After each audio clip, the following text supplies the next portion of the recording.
All right, all right. Come on into a thriving Thursday. We are getting close to the end of the week, but what we didn't do is leave Natashah behind, baby. She came on with us Good today. morning. Good morning. We're so excited to have Natashah be with us, honey, because I'm telling y'all, this week has been literally fire with the conversation. It And we're talking has. about, getting healed for real. We're talking about topics that require you to do a little, self-analysis, become a little bit more self-aware, to tap into um healing, like I said, healing for real. And I know that with all the goals that we talk about for the new year, because every new year somebody's got a goal. You always talk about resolutions, and we don't do resolutions around here. We do change. Not at all. Yeah, we don't do resolutions. But people, have vision boards and all these different things. But the reality is, it's cute to put on a board. It's cute to It have a is. conversation like that. But at the same time, faith without works is dead. So that means that in order to heal, you got to put in some work. You got to, Ma'am. face some things that you may not want to face, or some things that you've buried your head in the sand for years. The little girl in you, the little boy in you that's still inside screaming, but what about me? What What about about me? me? See me, hear me.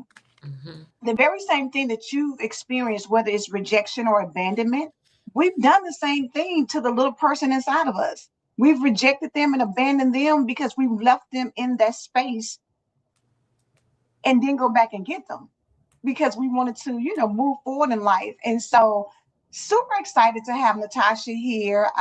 Thank you all for coming on and being with us again. Miss Phyllis, we see you here. Thank you so much. Good morning, Miss Patricia. Good morning, Farika. Thank you all so much. Kelly said, good morning. I am excited for today. Kelly, we are as well, because I Yes, said, Natasha's going to get to these attachment styles today, baby. We know we're she not is. going to even do Today, anything else. Natasha, you go ahead. you see who over here like this? Look, matter of fact, let me mute. Go ahead, Natasha. Come on. Oh my goodness stuff. Good morning. Good morning, everybody. Thank you, ladies, once again. Happy Thursday. Happy Thriving Thursday. So we're going to kick it off for those of you who may be around pen and paper and can take notes. I'm going to break down the 3 insecure attachment styles. So the reason why this was important to talk about is we were talking about trauma bonds for like the last month with Rev Pat and with Angela and Dr. Sparkle, and understanding that trauma leads to attachment styles, unresolved trauma leads to unhealthy attachment styles, also known as insecure attachment styles, which then leads to something we'll talk about maybe next week if you guys want, called codependency. Codependency is rampant in our nation. We have everybody's looking at the drugs and looking at the alcohol, but that is a behavioral addiction. That is a relationship addiction. It is not healthy in a lot of ways, but we need time to really break that down. But today I wanted us to understand 3 insecure attachment styles that develop when we have trauma and we don't resolve the trauma. Or like we were talking about yesterday, we have the mindset, well, that was in the past. I'm not that person anymore. Let's just go ahead and get up and move on with our lives. All right. So the first one is an anxious and or preoccupied attachment style. Anxious individuals who have an anxious attachment style tend to crave intimacy, but they fear abandonment. So you see a lot of self-sabotage. So the person wants to be in connection. Now, remember, when we talk about attachment styles, we are not just talking about in relationship with a partner. We're talking about intimacy in relationships, because that's what builds relationships and builds connection, is to be intimate. For anybody that's listening out there, intimacy does not mean it's not relative to sex. It's not about being sexual with each other. Intimacy is about bonding. It's about connection with one person to another, right? So these individuals that have an anxious attachment style, they tend to seem clingy or needy because they want to, again, they want love, they want attention, they want to feel like they're part of something. And so they are yearning and craving for that intimacy. That kind of came back to yesterday when I talked about how we find ourselves staying longer in places we don't belong. The intellectual mind tells you, like, we need to get out of this. This is not for us. But yet we can't seem to leave. And a lot of people get very judgy about individuals that are victims of domestic violence. I don't understand why they're putting up with that. I don't understand why they're leaving. Today's conversation is going to help you understand what keeps them in bondage. And it's not as easy as it looks. So again, if you haven't lived it, if you haven't walked in it, I'm going to encourage everybody out there that tends to pass judgment to remove your judgment. The other one is an avoidant dismissive attachment style. This is where we value our independence. So you see these individuals that are avoidant dismissive are highly independent. So I'm going to shatter a few souls this morning when I say, if you are proud about being Mr. or Mrs. Independent, that it does not work in a relationship with another person. Okay. Independent means that I am on an island by myself and I don't need anybody's help. I don't need your help. I'm not going to ask for help. Quite frankly, I can handle me, right? That actually stems from trauma. You actually came from an environment where you had to maybe be the most responsible one, or you had to be the one that took the lead in the relationships. So as a result of that, you carried that through into adulthood and you didn't ask for help because you feared disappointment. You feared rejection. You feared that they weren't going to show up for you. You fear where you weren't going to be safe, where things won't be taken care of. So you're like, don't worry about it. I got it. So that's your avoidant dismissive attachment style. The other one is disorganized attachment style.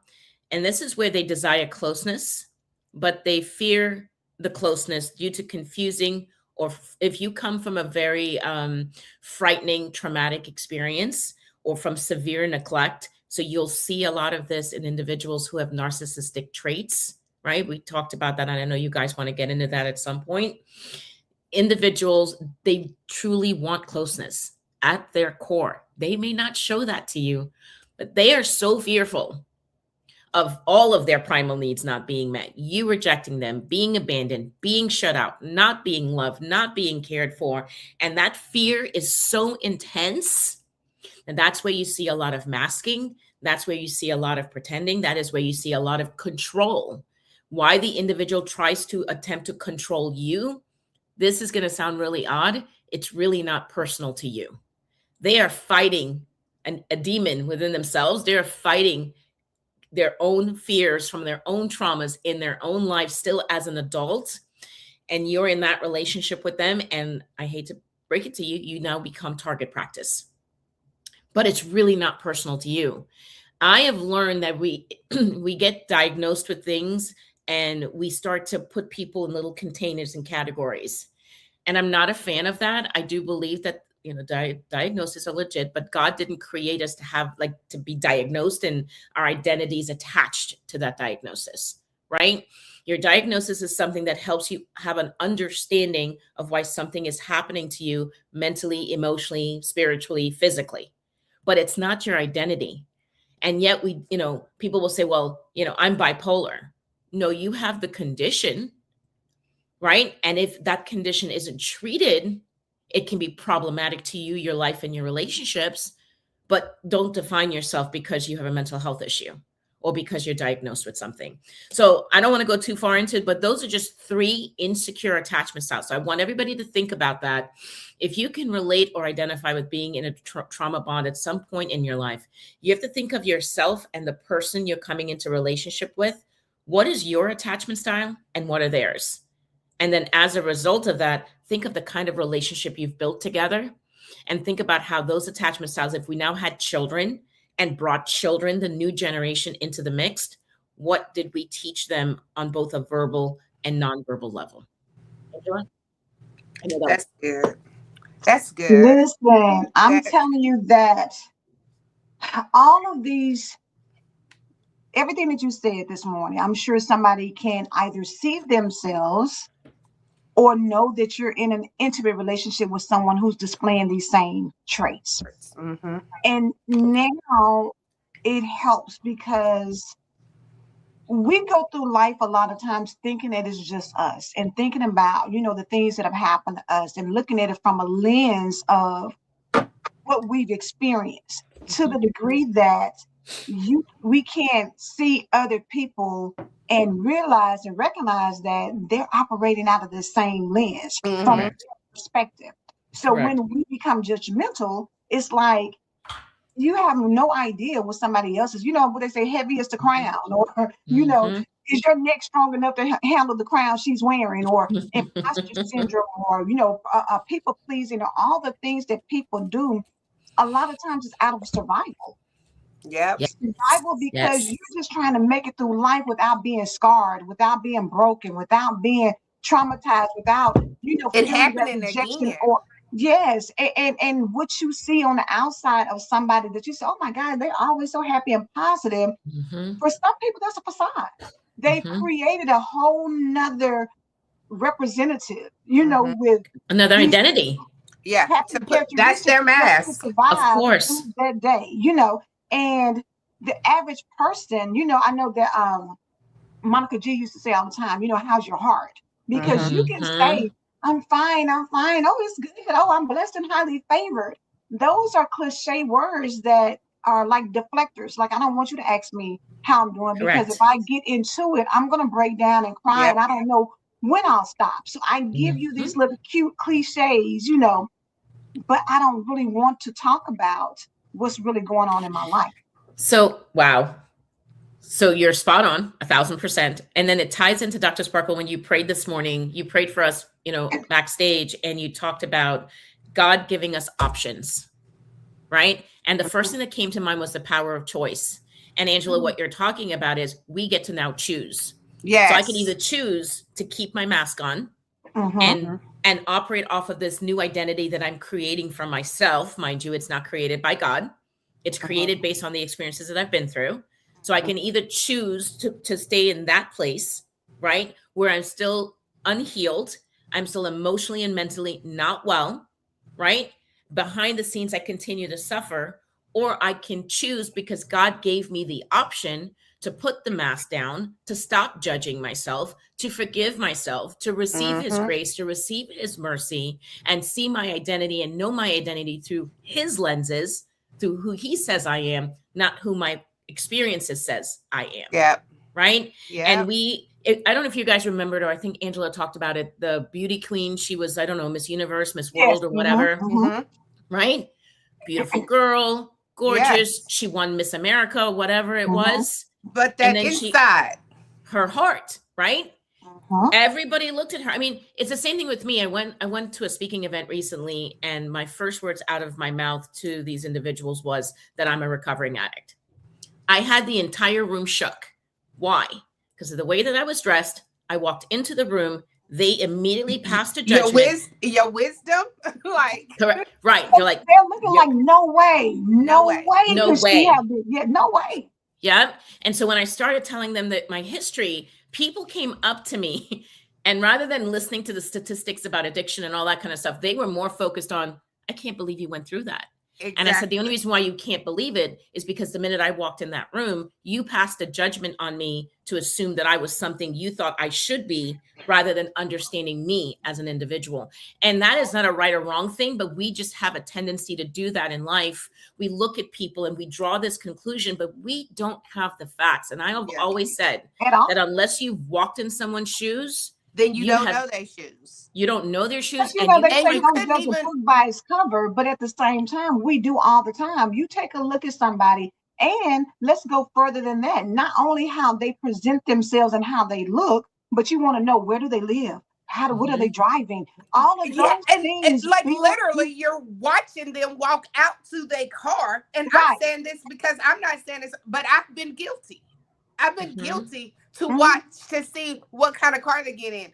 Oh, well, they just got in a Nissan, so they might not Right. have it And all so it together. How lowers does your that determine that they don't have it together? Really, they exactly. do because Exactly. they are credit is like they spend their money wisely. Like, Wisely. Exactly. The Or let's Nissan take works it a the step same way a further. Mercedes does. Thank you. But let's take it a step further. It's people who are homeless that oh are my God, brilliant, I'm that real. were Mhm. running Fortune 500 companies, but for Mhm. whatever reason, something broke to where they felt like Correct. not they didn't have the money to sustain whatever was going on, but they break to where they felt like, I don't want to be responsible for anything. Or anybody. And the same happens with people that struggle with addiction. What you just said is this: they are good people. They are highly intelligent people. They're very creative people. Many of them come out of their addictions very successful in life. I know quite a few right now that run multi-million-dollar businesses, right? That's not what it's about. And you don't know their story. You don't, exactly. Like, I love that song because you really don't know people's story. You don't know, like, and especially people with high energy people, they're just pretending, they're just faking. Like, how do you know if, for me, it's my new this is after healing. Like, right. Like, but you don't know what that person did to get to this joy place. And they stay there because they know if they come down, then they could fall back into their mental health. Yes, that they really, it's still in them, but they have learned how to deal with it. And you learn how to climb out of I use the analogy of you learn how to climb out of the hole. Right? You have resources in life that teaches you how to climb out of the hole, but so now you're more aware that if I get too close to that hole again without utilizing my resources, I run the risk of falling back into the hole. And you do, because, it's just like anything else, and how people understand when someone's a diabetic, they're a diabetic and they stay away from the sugar. Why do they stay away from the sugar? So that it won't put them in an attack. Like, they don't want to have an attack. They don't want to be sick. They don't want these things. Yep. So it's same with mental health. I stay away from that category because I know it's not good for my health, my mental health. So I take the medication that I need. So that means I have spoken with somebody that have told me how to cope, what to take. So I want to tie that into those who have a tendency to judge addicts, drug addicts and alcoholics, right? Drugs and alcohol is a coping mechanism. Underneath the using of drugs and alcohol is a significant mental health issue, right? And not necessarily an acute diagnosis of schizophrenia and bipolar. Not every addict that's out there, including myself, like, I'm not bipolar and I'm not schizophrenic, right? But I do battle with depression, and I have battled with anxiety. That is on the mental health spectrum, right? People have a tendency to say this, and I'm God, thank you for the opportunity to be able to say this out loud. People say, when they talk about addiction, they categorize it as drugs and alcohol. And I'm out here to help people understand addiction is the umbrella. And underneath the umbrella is a coexisting illness of mental health and substance use.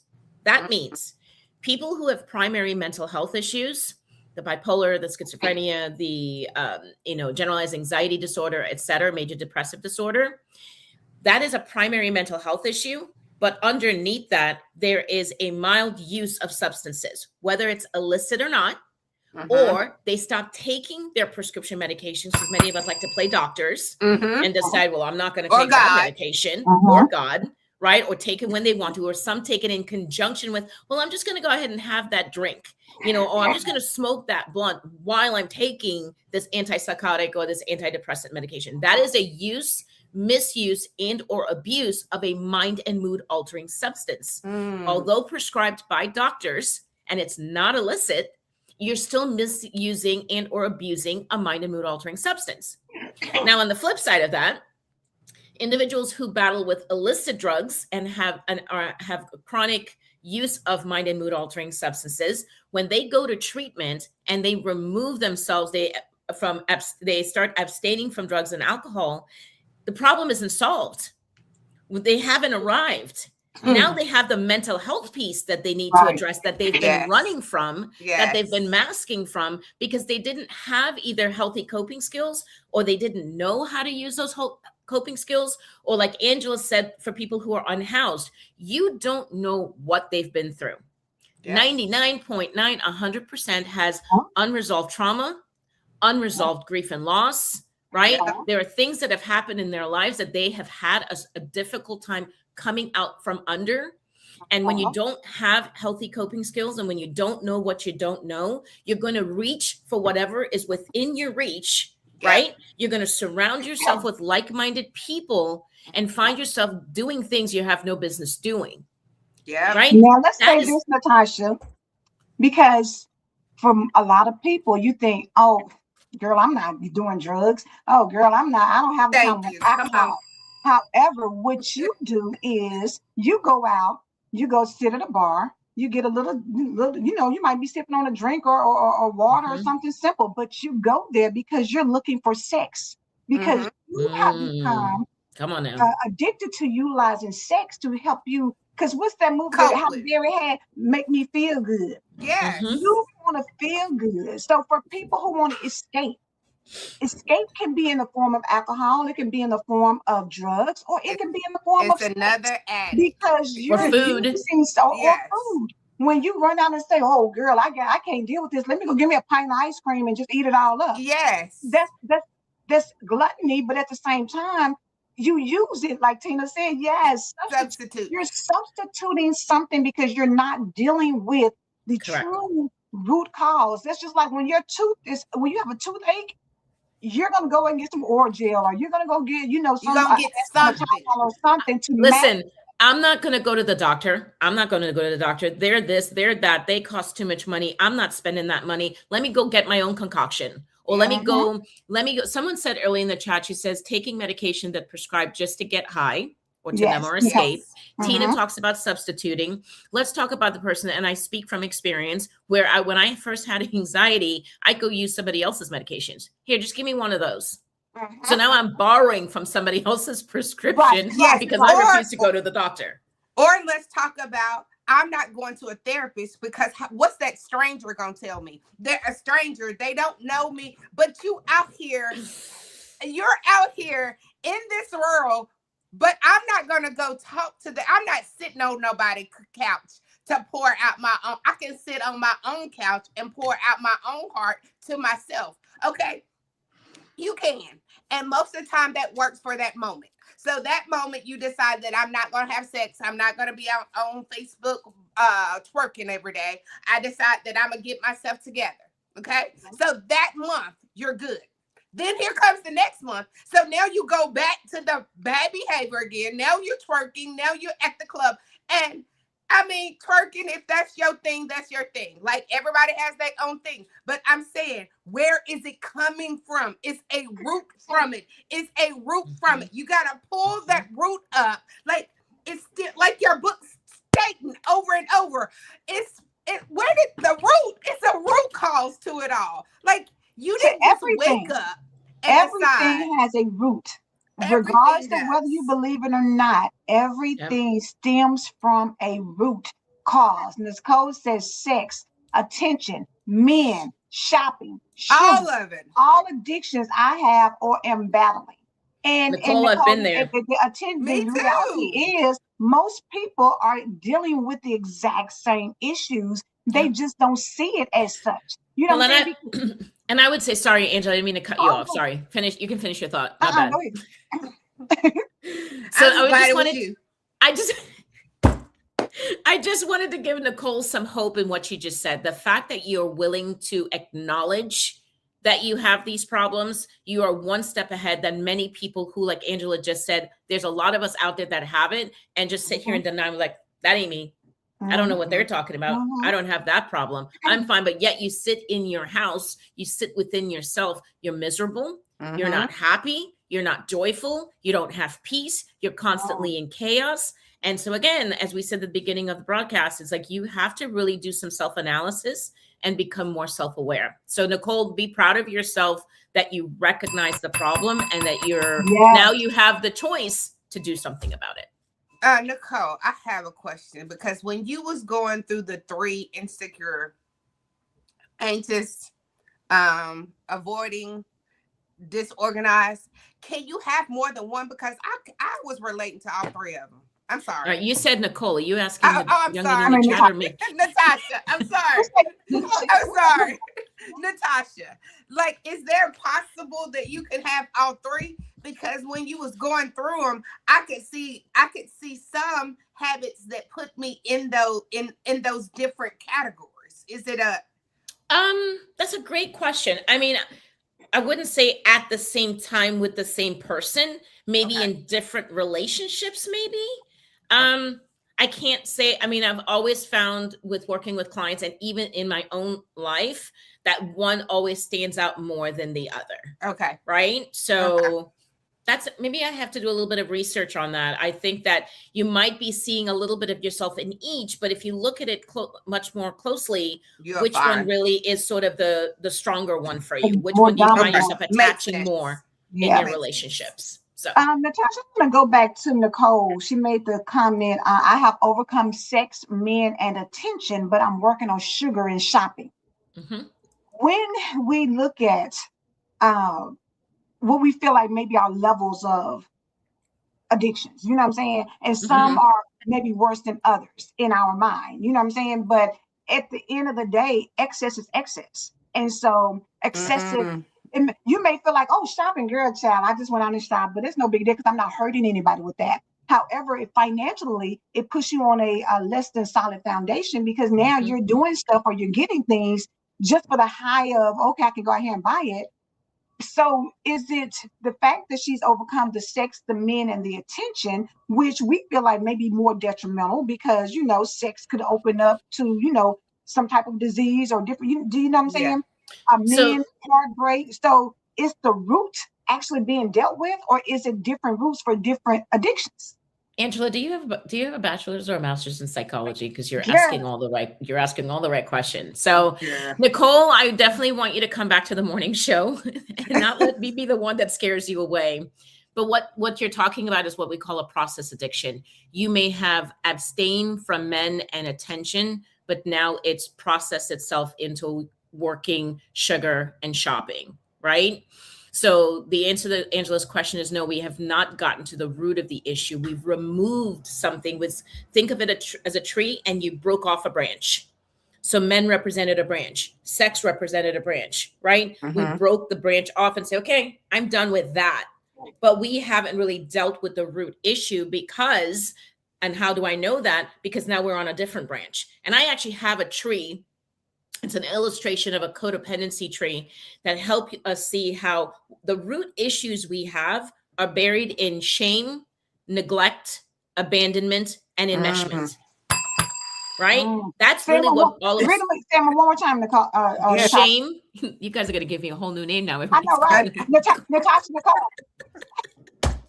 I love it. In high school, they used to call me Shaka Khan. So, Oh, I can see but that. so it's rooted in shame, neglect, abandonment, and enmeshment. Now, with neglect and abandonment, it's both physical and emotional. So it's physical abandonment, physical neglect, emotional neglect. That's the root issue for all of us.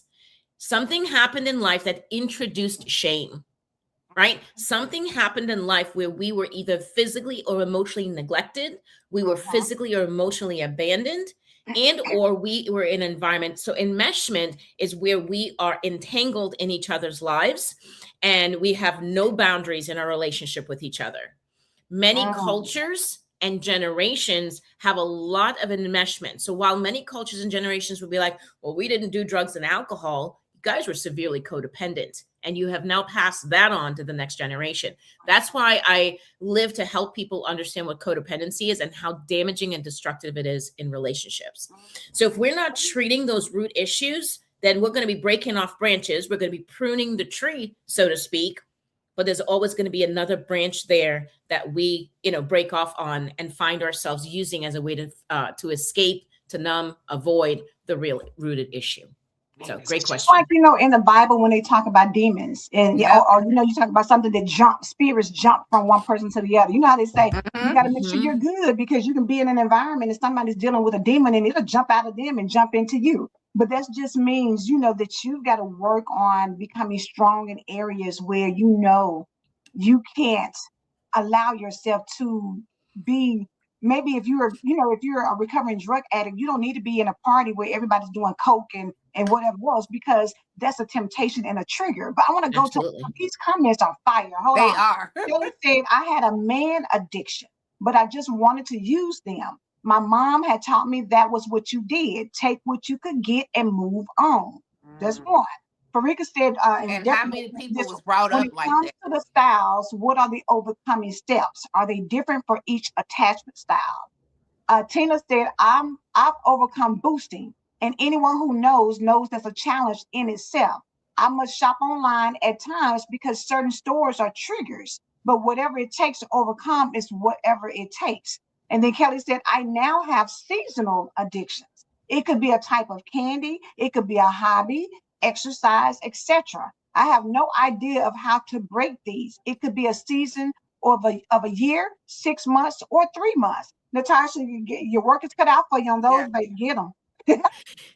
Because it's all sounding like a root thing. She's gonna go back to the root. Yeah, it's gonna come right back to the question Angela asked, and what you just said, Dr. Sparkle, is at the end when we say, first of all, let me give so much credit that for everybody that here today is acknowledging you recognize the problem, you are aware. And that is the first step to change. Correct. Right? There's a first step to change. So what you're experiencing, I want to touch on the man addiction. You're really not addicted to men. You are addicted to wanting love. Right? Mom was hurt, and mom believed I got to take what I can get because she was hurt, and her hurt was bleeding into your life. So you are now carrying generational trauma. You're not even carrying your hurt. You're not even really hurt, but you're hurt because your mama's hurt. You ain't made it to yours yet. Exactly. The epiphany of that, sit with that for a minute, Natasha, the epiphany of that, where we think, like you said, like she said, I had an addiction to men, and understanding it's not really men. You were just addicted to love. Or for some people, you're addicted to attention. So you wonder why you go around here and you always have to be seen. You always have to be heard. You always want to be front and center stage. You always want to be the showstopper. But that stems from you didn't get attention when you were younger. So you were now, neglected. So that root issue we talked about, they were neglected. Yeah. They were emotionally neglected. So that's the root one that issue. told, girl, get somewhere to sit down because we don't want to hear that. Girl, be still, because girl, be quiet. I'm tired. I don't feel like hearing that now. And what happened was men started giving that to her because they said, ooh, I like your butt. I like, men started saying that. And that they start sexualizing you. That attached to that. And he was like, ooh, yes. Okay, so now, because it's like a high. Now I'm getting that high. Like, let's talk about it. It's a high. It puts you on a high for a moment. Yes. It gives you. You're going to start popping because you're. What is it, Natasha? The dopamine. Yeah. The dopamine levels, right? You get dopamine spike. So this is what drives addiction, right? Is the low dopamine in the brain. So we are doing things, everything that you guys are talking about and the audience is bringing up, you're getting a dopamine hit every time you do it. When somebody compliments you and say, oh, girl, you're fine, or you this, you that, you look great, you get a dopamine hit. For codependence, when we're out there helping people and I can go help fix your problem or solve your problem, that gives me a dopamine hit. Well, that dopamine hit ignites the pleasure center of the brain. I then feel good, just like a drug. So what do you think I'm going to do tomorrow? I'm going to go get it again. Let me get high again. Let me get high. Exactly. And that can be and when anything. You're not giving it to me, Angela, and when you don't give it to me, I'm going to move to another. I'm going to go find someone else. My drug dealer. Exactly. Or you think about people who like to cook, and somebody says, oh my God, those brownie bars you brought were so good. Guess what you want to do? Now I want to go in the kitchen, cook up everything. And cook everything. Yes. You think the brownie bars were good? Angela, what about when they tell you, like, oh, your food was a little salty? You take that personal. So now you like, oh my gosh, my food is not great anymore because that one person had something to say about your food. Now you like, maybe I should just stop cooking. Maybe it's not what. Because you feel rejected. Coming back now. to the Correct. That emotional is, I abandonment. was getting ready to say. And you internalize and you personalize because the reality is that's just like somebody said, does my butt look fat in these big in these jeans? Well, you know that your butt looks big in the jeans. However, Yes. you may turn around and put on a pair of black slacks and your butt looks thin. Don't. So it's the perception of stuff. So even if somebody said that food is salty, maybe it was for them because maybe they got a condition where they can't take that Take much it. salt. They got high blood pressure. So they're sensitive to salt, you know what I'm saying? Whereas somebody else may have been like, girl, this was the best food I've ever had in my life. But you can't internalize every Oh single my thing gosh, that is that is going so on. good. And then So too, it's also person sensitive because Yes. somebody said that your stuff is salty and you don't really care nothing about them. You could care less what they tell you. But for yeah, somebody that you hold in esteem or that you love or that your spouse or your children say, man, mama, you didn't do nothing with this meal right here. I hate it. Now you're feeling in your feelings because now you're like the people that you love, you want them to always see you in a Validate. and validate you and there's give the you word. things. Ding, ding, Validate. ding, ding, ding, And ding, you ding. go, Validate. there you go. Validate. Okay. So there's a really great book out there, called The Four Agreements by Yes, Don yes, Miguel Ruiz. yes. And so what Angela's talking about, he says on page 13, I had to find it. He said 95%, get this, 95% of what you believe to be true Is is it a lie. 95%? Because it's based on somebody else's belief, somebody else's experience, and not your own. So that is why we find ourselves taking things personally. And his very first agreement is don't take things personally. Why do I take it personally? Because you just said it. I want to be validated. I want to be seen. I want to be acknowledged, right? My limiting beliefs, you guys have heard me do a show on limiting beliefs before. Limiting beliefs come from experiences I had had. If I didn't have that negative experience, I would not have had that limiting belief. And then that wouldn't have changed the trajectory of my life. Yeah. Right now, I don't And regret what anything was that's happened in my life, but with her mom, she had a something that happened that caused her to believe that men ain't Men. SHIT, so Yep. use it for what you From can her get. experience, from her mama's experience. Exactly. So that she had a limiting belief that the only thing a man can do for me is pay these bills or do this and the other or give me money or whatever. That was a limiting belief because there's men out there who can love you and cherish you and honor you and respect you. They exist. But in her experience, they didn't. So she felt like the best thing for me to do was pass this on to my daughter so that she doesn't have the experience that I had.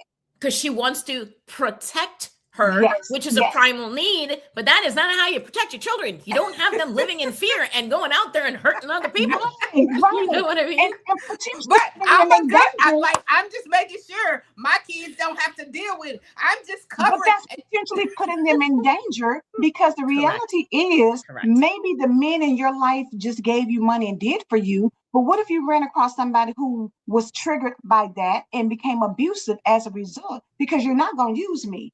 Yep. You never know because we're dealing with people who have alternate things. But let me get Natasha for you for Nicole. On point, Natasha Nicole. I was molested, raped, abused throughout life by different men as if there was a target on my back. Now I thought I was healed from it all, but there was a time in life I was closest to God and my healthiest and still addicted to the gym and bettering myself.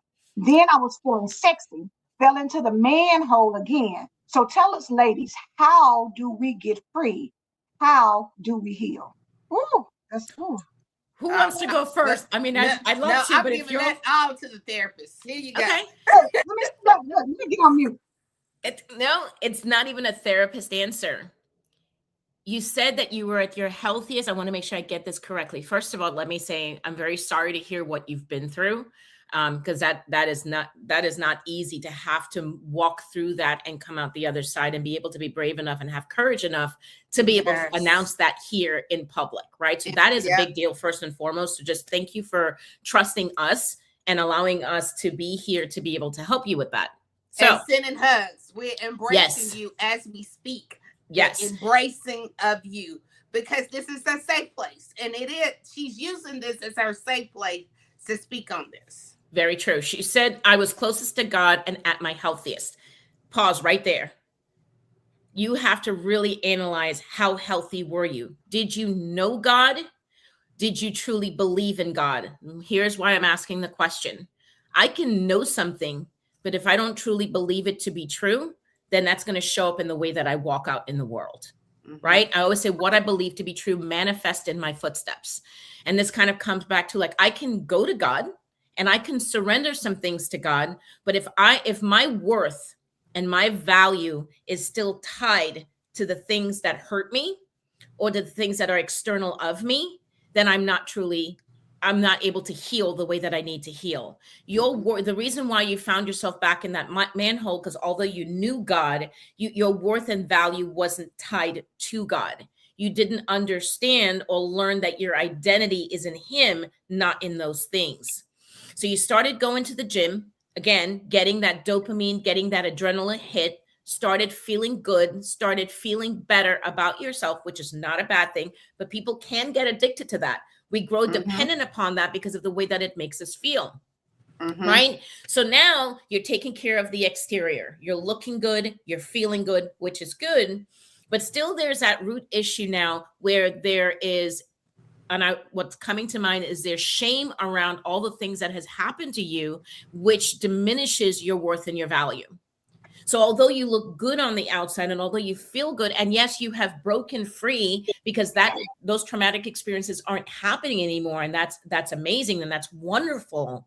There is still shame at the roots that we need to be able to go before God. We need to also ask for forgiveness. And that's probably going to be another conversation for another day, because you're going to probably say to me, well, I'm the one that was the victim. Why do I need to forgive myself? Because the little girl in you, Dr. Sparkle's got it, that little girl inside of you, she still believes that somehow it was her fault, or she was responsible, or there's something wrong with her, why she went through what she went through. So we have to release the younger version of selves from that pain so that we can truly move forward and really believe that our worth and value comes from our identity in the God that we believe in, and not in the things that we have been through. I hope that answered the question. Hey, that was a good. That was all God. That was the Holy Spirit. Now, I love, like, even though God sent us to school to get education and get wisdom, right? But God, the Holy Spirit still gives us what we need at that moment. So you gave her all Holy Spirit. Like, she couldn't go to a book and be like, okay, unless she go to the Bible. And the Bible's going to say that. So I understand, though, because we all have been in different places with God.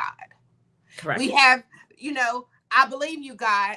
And to me, it was just a saying thing. It was a popular, like the song says it, and that adaptation. Okay. And not that I'm not saying that you never believed God, but at some point you keep, and I know it's because He gives us capacities. I'm going to challenge that, Dr. Sparkle. I'm going to say we don't believe in God when our actions don't follow suit. What you believe to be true manifest in the way that you walk. How can I say, and I said this to a client yesterday, how can I say, yeah, I have faith in God, but I can't sleep at night. I'm not eating. I'm excessively worrying. I'm obsessing. And I now don't, and I'm kind of stuck wanting to fix, manage, and control. If I have faith, and Rev Pat talks about it all the time, if I say that I believe in the God and I know what my God can do for me, I could be able to get up, fix my crown, and walk out the door and face life and do whatever needs to be done. Continue to serve the Lord the way He's called me to serve, because I know He's got whatever it is whatever baggage I have that I've laid at His feet. He has. So I want to challenge that in a very respectful way to say that, because it comes back to the cognitive model I've done. If what I believe to be true draw a series of emotions, that's going to then drive behavior. So if my behavior isn't where it's not aligned with God and what God wants me to do, right? It's because I still have unresolved emotion and I'm still believing something that's not true. There's still a limiting belief that exists there. There's a lot of individuals out there, and it may or may not apply to the women that are in this chat today, where they've gone to church, they read their Bibles, they know God, but many I've discovered have resentments toward God, because when I was going through what I was going through, the first question is, where were you? Were you even there for me? And I'm speaking from experience. I have been there. Kelly said that in the comments yesterday. I want to think that's who it was. She was going through something. She was like, where was God in the midst of that? Or taking a step further, when somebody passes away, you're like, God, how did you let that happen? Like, I trusted you and believed that you would heal them. How did you let that happen? So here's the key. So here's the key word you just, absolutely, because you just said, I trusted you. So now if I can't trust you with that, I can't trust you with my entire life. Yep. So, right? So it's not just a little bit. You can't decide. The Christian that says, oh, I love God, I believe God, and you say that on the outside, but your heart, particularly in the inside, you're at home one day thinking, oh, I need a job, and I went out here, and so I'm going to pray to God, but then, shoot, he let my mama die, or he let this happen, or that happen, so I don't really know that he's going to let this happen for me. And so you have a duality in your life of, I love God, but I don't know if I love God, but not I love God and I love God, but. And I learned in early recovery that I keep getting in God's way, and I keep taking my will. I need to control. Right there. I keep getting in God's way. Like how? I mean, we don't have enough hands to raise up to say, I keep getting in God's way. I keep getting in his way. Oh my God, that one right there. Well, it comes back to what Angela's just saying. If I now inside of me, not confessing that to anybody else, but inside of me, I'm like, I don't know about you, God. Like, I know you show up sometimes, but you didn't show up all the time. So I'm not really sure if I could trust you on this. I'm going to give it to you.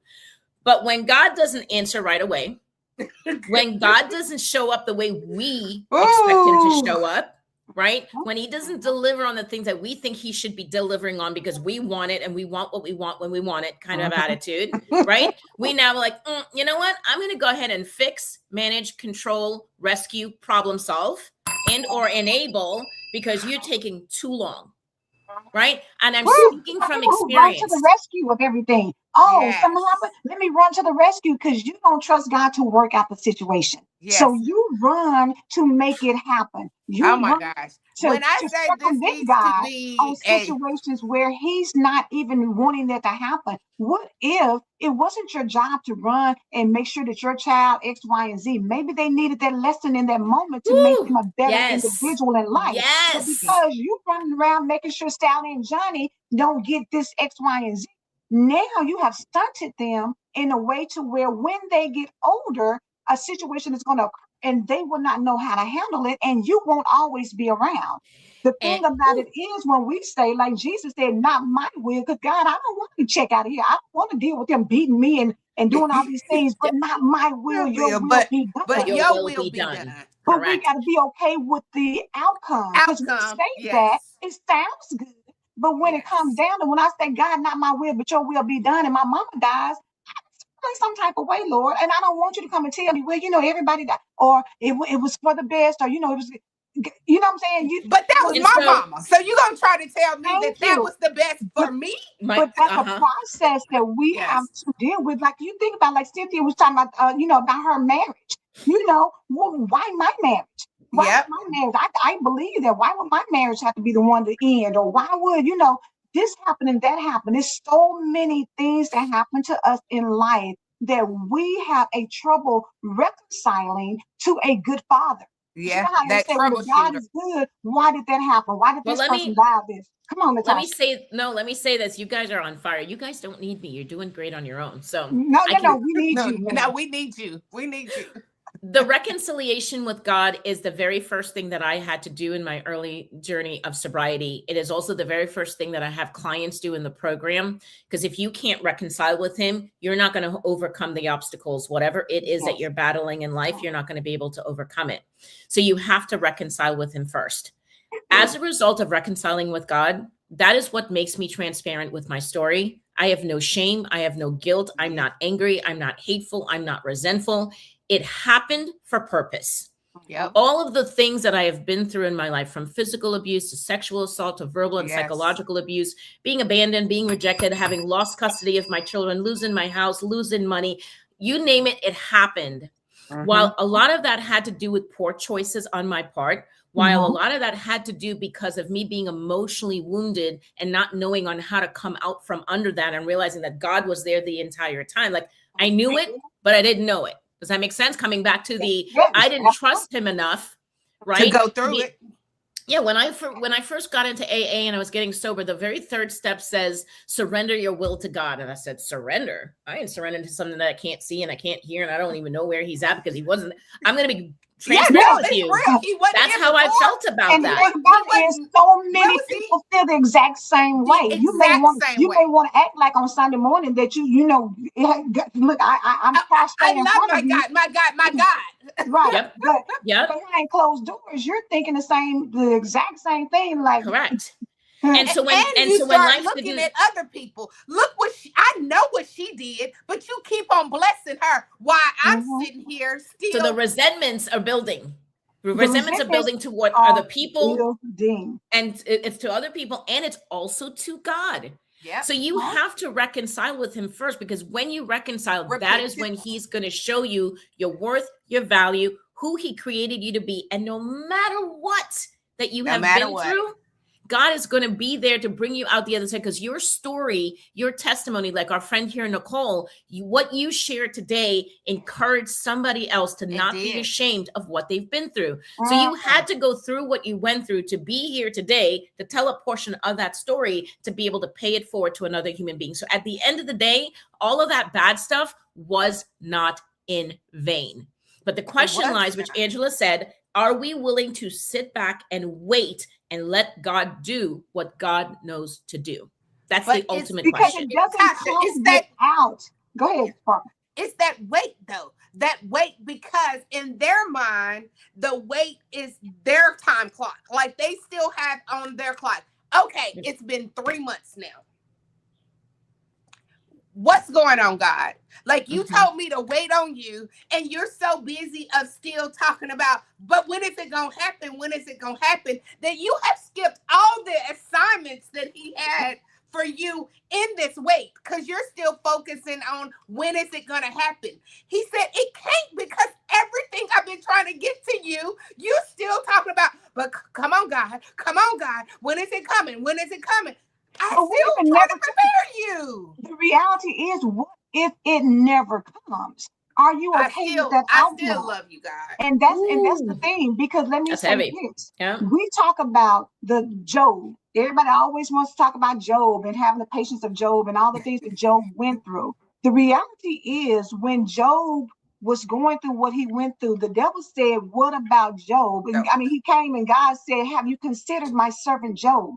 God said, do whatever you want to do, just don't touch him. Yes. He had faith. So if you trust and believe God, you have to understand that Job was attacked, baby. He lost his family, children, all land, that. everything. God restored. But see, the thing about it, that we forget to say that if you lose your child now, that doesn't have anything to do with me having another child later on. Maybe I'm going to have joy, but what about the one I lost? What about the family I lost? What about the finance? Like you said, Natashah, I lost custody of my children. I lost my home. I lost my car. I lost this. I lost that. But 10 years later, I got all of that. I got all of that back 10 years later in full abundance. And it came off the heels of me surrendering my will in those 10 years and serving him and being more obedient to him over the course of those 10 years. My kids finally grew up, and and I understand people lose their children. There's so many people out there that can't have children, but there's so many other children out there that need a home, that need a family. Yes. We have to get out of the mindset of how we want it done, and realize that God has a greater plan for us. Nicole said, I struggle to reconcile when I hear or see a child being abused. Why, God? I don't understand it. I really wish we had more time, because the reality is, when we know the power of God and we know what God can do, think of what God did in all of us that are here right now listening to the show, and what you've been through. Look how God is using you and using what you've been through to help another person. We don't like Exactly. the abuse that's happening in the world. Nope. There is a fleshly person on the ground here on earth that's hurting that child, right? And you may say, well, God's allowing it to happen. God also has a plan for that child, and God will use that child, even in loss. And this is a very sensitive subject. Even in loss, when we lose people, whether we're ready for it or not ready for it, it can be used for greater purpose. I know a woman right now who lost a daughter many years ago due to addiction. That woman is out there on a crusade, educating people, using her daughter as a light to help other people get educated and aware about addiction. So God is although it's a still gonna come loss, through. And, he's and still you may coming never through. have done that had the situation not happened. And the reality is, it's going to be things in your life that are going to happen that you will not like, because that's just because we're human. We are conditioned to getting that opportunity to have some things and enjoying it and never wanting it to end. If the world were to say, we're going to stop producing whatever your favorite thing is, you're going to be disappointed. But guess what you're going to do? Move Fine on. enough. You're going to still continue on with your life. The quality of your life depends on whether or not you say, God, not that why did you do this, but God, thank you for giving this to me for the people, because it wasn't mine to have anyway. You Yep. loaned it to me Yep. because I'm only here for a specific period of time on earth. And once you can get that in your system, I'm not saying it's good. I told you my mama's birthday was yesterday. My mama passed away in 2000. This is 2026. And I still can cry and say, I wish I can call my mama. I wish I can see my mama. I want to talk to my mama. But God saw otherwise. And I can say, see people all the time who don't even like their mothers. Why did you take mine when they don't even want theirs? Mm-hmm. But at the end of the day, what he has developed in me as a lack of not having my mom, where he's brought me to, has enabled me to be able to share some things or pour out my heart or help somebody else recognize that, Amen. okay, maybe I can have the Amen. strength to do it too. You never know, but you got to be able to get yourself to a point where you are okay and you know that you're okay. And you Yeah. understand that even when God does things that we consider bad, in the grand scheme of things, it's honestly not even about us. The It's things that not. happen in life are all about Him. And when you get that in your head, anything that happens to you doesn't have anything to do with you per se. Yes, you're here, but Yeah. it's not even really about you. It is Listen, all about the glory of God. I say At the end of thank the you day. now when God take things out of my life, when things are removed, whether in the Mm-hmm. physical sense or, Mhm. I lose Mm-hmm. someone or something, I say thank you. Now people will Thank say, you. well, why are you saying thank you? Because Mm-hmm. God, I love Jeremiah 29:11, for I know the plans I have for you to give you hope, Yes. future, and for you to prosper. If I truly believe that, everything he gives and everything he takes, he is doing it for purpose because he sees the way. He knows ahead of me things that I Yeah. cannot see with my eyes. Right. So I have to thank him even in the storm. And I'm going to tell everybody who's hearing this today, I wasn't this person 15 years ago. I was bitter. I Me was either. resentful. I was Yes. angry. Exactly. I wanted to tear I wanted to set the whole world on fire because I made it And about let me. it And just burn. absolutely. And like when Angela That, said, it was always about why that, me? And, why is this happening to me? Now I say, okay, first of all, thank you for what's happening, given or Mm-hmm. taken. And what do you want me to learn from it? What is the Yep. lesson that I need to take away from that experience? And that part. changes the game, changes my perspective on life. And I deal with things. That's saying that it's like Angela said, it's not that it's not painful. I'm Mm-hmm. still human. If you cut me, I bleed. So I have feelings and I'm going to cry about it, be sad about it. But I don't hold on to those emotions like an anchor to my feet anymore, where it paralyzes me from truly living the life that he's called me to live. And that's what the Now let's go program to is based Kelly's on. comment. I have not heard of Sozo, Kelly, but she Neither. says a biblical healing between you and God, Jesus, and the Holy Spirit. So that's something for us to, look into for Yes, I sure. haven't So thank either. you for sharing that. But Natashah, I love that you say that because learning to say thank you was a taught mentality. Like you Mhm. didn't like And it's a that's what I it's think shift. about God. That's what I thank God for his patience. He is so patient Patient. with us. Oh, Yes. Yes, yes. because Yes. if it was us, it would be another story. Like I told you not to touch it and you keep on touching it. So I'm gonna cut your hand off and go about your business. But he's so patient, because the way to say thank you now and to really mean it in your heart is a total different mind change. But I'm telling you, these people are blowing up in the comments. I I don't love know. Miss Phyllis's comment. She said, "Thank you, Natasha. You broke it down. My life experiences brought me to fully get out of my own way by aligning my life totally to God's will. I believe God for my purpose in life. Jesus is truly my Lord." Nicole says, "Oh, yes, and God blessed her in her mission for her daughter. I am on a crusade right now for my sister that didn't survive all that we went through. She died of drug overdose in 2022, and just now, like literally yesterday, am I finally able to speak publicly about it to help others? See my campaign on my page and please help." Nicole said, "That's good, Natasha." Angela Sparkle, thank you all. And thank you all for being here Absolutely. with us. We are at the top of the hour, and so y'all know we can We really are. be talking about this. So the beauty of this is, as a result of you all and Men Sparkle pleading and begging and putting it out there in the universe, Natasha has agreed to come back. So she will be a regular on the show Tuesday, Wednesday, and Thursday of every week. And so, y'all, we are healing for real in 2026. And so the thing about it is, don't censor yourself and keep yourself away from healing, because the Don't. reality is you can't heal from what you don't reveal. And Mm, this is a judgment free place. We're not It judging is. you for whatever addiction you have, whether it's men, whether it's food, whether it's sex, whatever it is. We're Whatever it not is. doing that. And Tomorrow, let me say that Christina Addison will be here. She wrote a book, a first time author, The Girl Who Didn't Break. And a lot of the mm, concepts and things that we talked about today, Natasha, is rooted and grounded in the trauma bonding and the things like that, in her story. So wow. I'm telling Yeah. y'all, baby, I stick just with want the to scream Empowered out, Woman Show. Angela, before we end. Okay. Remember, anything that hurts is for you. Mm, Just because it hurt does not mean it's not for you. A hurt, you know how you say hurt people, that hurt that you realize, that ouch, that hurt. It's for you to sit Mm-hmm. in it, get the revelation that you need, get the faith that you need, increase your love, increase it all, but don't stop running running every away. time it hurts.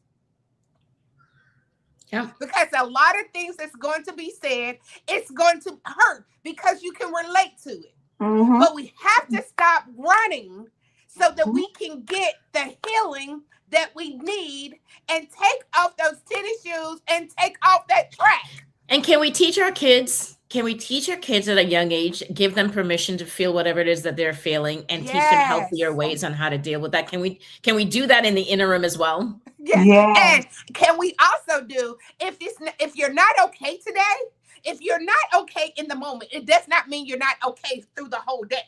It's just a moment. Right that moment you felt it.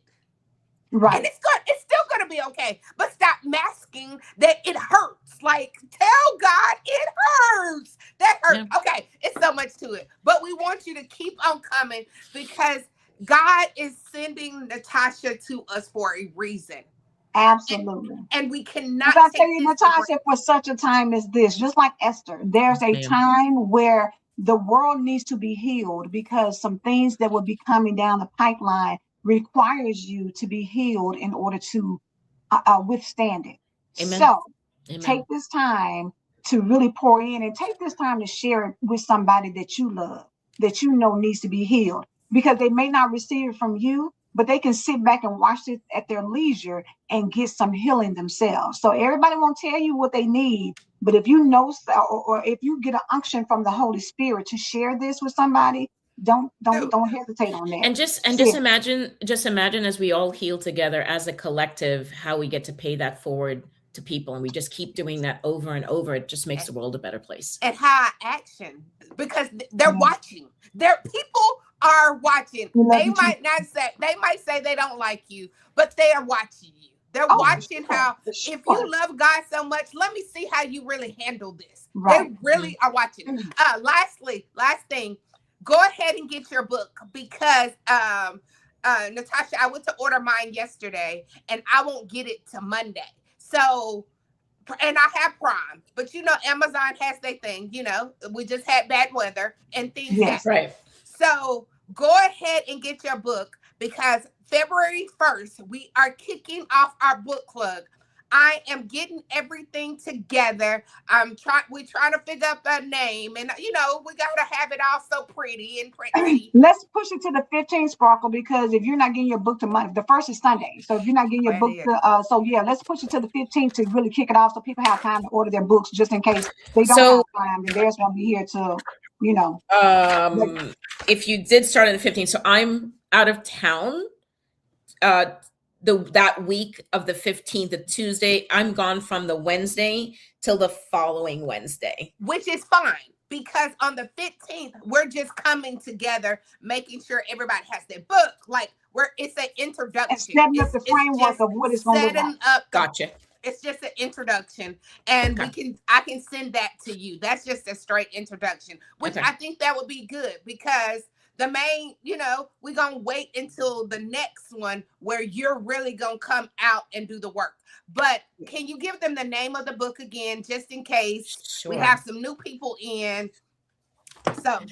So it looks like this, Tree of Life, right? And it's called Getting to the Root of It. I know it's kind of tiny up at the top, but Getting to the Root of It. Put in my name, Natashah Khan. There's an H at the end of my first name. So it's Natashah. And again, it's Getting to the Root of It. And again, you know, you'll get it. If you order it today, you'll get it by Monday and be ready to be part of the book club. This is exciting. So I'm excited about this club because when you have something to follow, like we have, and you're going to be able to write in it and do whatever, do not get this book to pass it along to somebody because you need to, no, don't get the Kindle. No, get the book. Like, and get the book because you need to have it in your hand. Get both. You know, where you can read it while you're on the road, but also have it in your hand because I actually had a friend that did that. You got to do everything to this book. She said, so date again, Sparkle, for the first. Okay, February 15th will be the first day. I don't even know what day of the week that is. That's a Monday. Sunday. Hold on. It's a Sunday, I think, because the 14th is on a Saturday. Oh, yes. The 15th is a Sunday. So it's the 15th, and we will always have it will be the 1st and the 15th. So that you can always remember on the 1st and the 15th is our book club time. That's the time that we're going to dissect and break down, but we will break all that down on the 15th. Yeah. The whole point right now is get the book. Get the book. Get the book. Get the book. Get the book. Get the book. That's the first step. The first step, don't worry about anything else. The first step is get the book so that we can get healed for real this time. We can because we're getting to the root of it and we can get deeper because y'all, this right here honestly has been deep sessions all this week, but we can go even deeper and you have an opportunity to really have your voice because a lot of you have experiences and have things, but you won't say it on the chat, which is fine. But when we have the book club, we can actually have deep conversations and really share some things that can help. So we need to get out of here. Reverend Pat is on sabbatical this week, so no daily devotional after this. Come back tomorrow with Christina Addison so that you can enjoy her being here and support her as well. All right. I believe God. Do you believe God? We believe God. We believe God. We love you. Have a blessed day. Bye, everyone.